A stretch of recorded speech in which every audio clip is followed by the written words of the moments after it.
Right.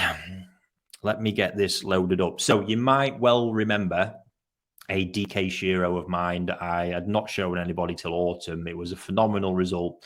The story of this was the sort of change in this fish had been so much. The day I was there, I get a call that Ricky, your Shiro has been harvested. So I turned up. It's literally over there. Fish house is next door to where I stay. And yeah, they said, that's your Shiro. And I looked and I went, wow, that's phenomenal. I want that fish anyway, but it's not mine. And then all this palaver kicked off because they were sure it was. And then when they figured out there was the confusion that no, that wasn't mine, then it's like, oh, where is mine? So in a blue tank, we lifted it up. And it took me a minute, but in the end, I went, it's that one. Followed by then being told, no, I don't think it is. We need to wait for Makoto to come. Makoto coming. I said, it's that one. And then in the end, after a huge committee meeting, they did agree it's that one. Just because the change with the fish was absolutely bonkers. So yeah, that fish, although the change was insane and every other thing on it looked amazing, the body, the growth had been amazing, I was blown away. The Sumi got to the point where it looked to be of a really, really low quality, which surprised me because as a Nisai, as you're going to see here, had every characteristic where I would expect to see really high quality Sumi flourishing. Now, I didn't panic because I've encountered this before, especially with DK Shiro. And not only have I counted it with that, it's just something in general, but also something that I was confident could be fixed. So let me take you through the journey. I'm just going to switch screens up now.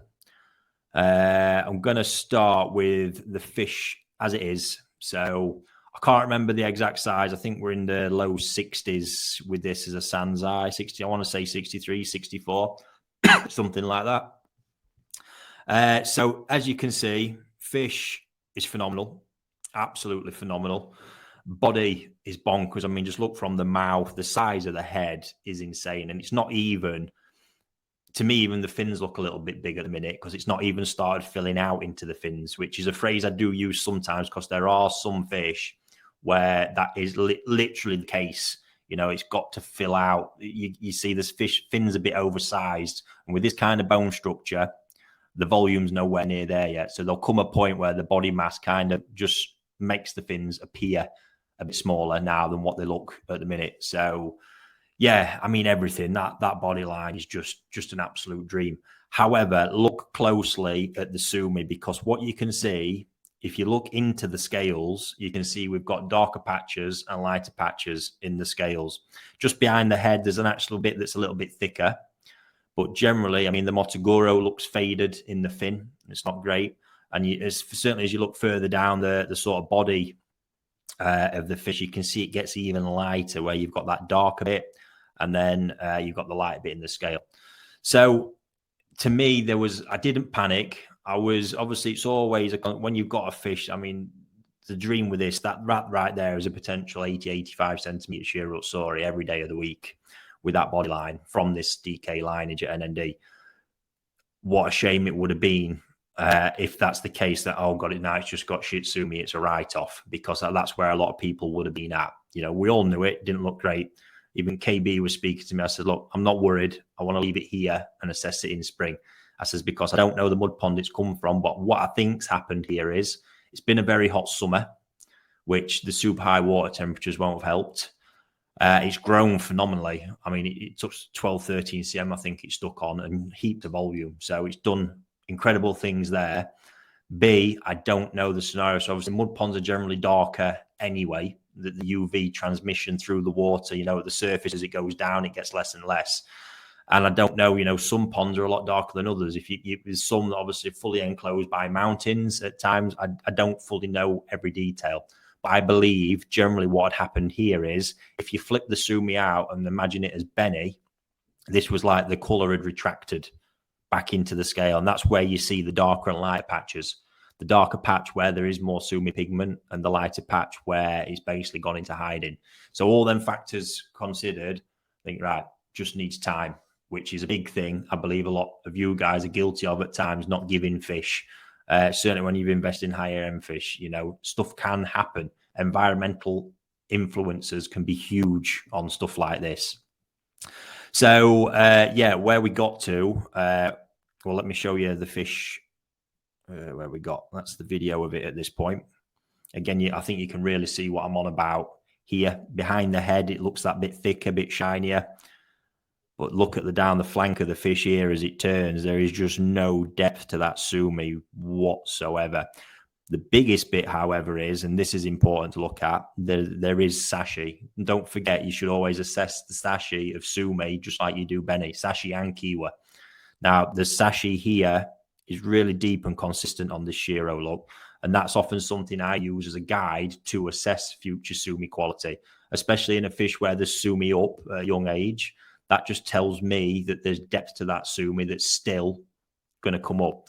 So if I show you this one, this is the amazing before and after transformation, by the way. I mean, it's with that head pattern, that's a big becoming for me a DK Shiro trait, which I will speak about more in a minute. But you can see here as the Nisai on the left, what I saw was that incredible shine on the Sumi, good sashi, which again I'm looking for, especially if you look at the back of the fish. What I'm looking at there is that because the Sumi's already up, not finished, but it's just up, I'm looking for that sashi to tell me that there's depth there. So as that fish grows, that's going to continue to thicken and become shinier and glossier. Now, and the rest of it, you can see that type of Sumi on the shoulder there, where it's underlying that kind of Kage effect. That is what generally tells me there with that Sumi that's deeper in the skin. And that's the type of Sumi that comes up over time and it layers up and it gets thicker and shinier.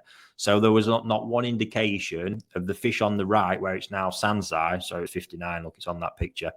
Had low quality Sumi. No indication, or what actually happened there shocked me because I wasn't expecting that in a month of Sundays. Honestly, I just wasn't. So again, that's what got me thinking this is more external factors had an impact here on the fish. Phenomenal, but we need that Sumi quality. It's absolutely everything. And so, yeah, hopefully, I hope all that makes sense, what I've said so far. Obviously, that's me assessing that. This kind of fish that's on the right as it is now as Sansai, if that was the Nisai I was buying, I probably would be concerned, a little bit more concerned. There is the sashi there, which would be my hope, and I'd want to see more what's happened, at Nisai. But if I just took that on face value, if that was a Nisai like that, and it didn't have the sashi, that's the important part there. If it didn't have the sashi, I'd be worried that that's quite low quality Sumi overall, because that's generally what you'll get these fish where the Sumi's up like that at a young age. And you think great, but it never actually changes, and it won't change. What you also see, you'll see this, and again, why I didn't panic too much, was that if you grow Shiro Utsuri in the dark, you will find you'll get amazing Sumi development, as in it coming up, but it will be thin as hell. There'll be no depth, no shine, no luster, typically, and it would look like that till you put it outside. So yeah, that's where that was. So I didn't write it off, get it some time. And I was just chatting away to KB the other day, and he says, I've nipped in the fish house today and seen your Shiro looking great. So excuse this video, it's not the best. Oh, and it's letting me down by the looks of it. Just give me a second, see if it plays. No, right. Let me just give me a second, folks, and I will reload that in.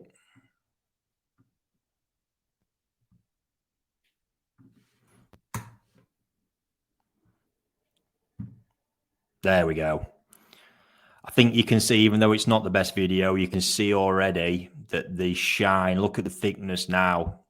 It looks absolutely solid, and it's starting to get that glossiness and shine back to it. Absolutely delighted. So obviously it's been kept in clearer water. The UV over there generally a bit better overall, and it just coming on an absolute dream. So now it's going to be interesting, hopefully in the right pond this summer, in the right mud pond, which will have to be grown in.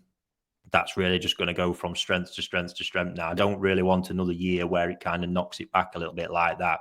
Now I've got to this base point. I want to go to kick on from there. But yeah, that's that one really. I hope that does make sense to you. Sumi is very complex stuff. All is typically not what it seems with it, to be honest. But it's really, really important to understand how influenced and affected it can be by external influences, and especially light and UV. It's just as important with Sumi as it is with Beni. Yeah, crazy. So let me just get that one off. And just the other bit, and let's get the picture back, look. So this is not the first time this has happened to me with these radical Sumi transformations of DK Shiro in a short space of time. That's exactly a year between those two pictures. And that's the crazy bit as well. Despite the Sumi on the body being affected, there's been a huge, in fact, the whole fish has had Sumi development, which is probably another reason why it's done what it's done. But the head has just transformed, and that's how much difference. I never bothered when I saw that fish as a Nisai. It would literally glance. There was a shove out of the fish house, not long been harvested. It was at the end of the day. I caught it. I'm like, I'm having that. So got the deal done, much to Makoto's dismay. And the head pattern never came into it because at this point I already know NND DK Shiros really well. And I just knew something would come. Was I expecting that? No, not in the slightest. I mean, that head pattern is just off the chain, insane. But yeah, and this is not the first time. Selecting young Shiros is fun. You do need some patience, but it's looking at outlines with these things. You can't look too into it at this point because there's too much going to happen in the time span, up to 3, 4, 5 years old. So yes,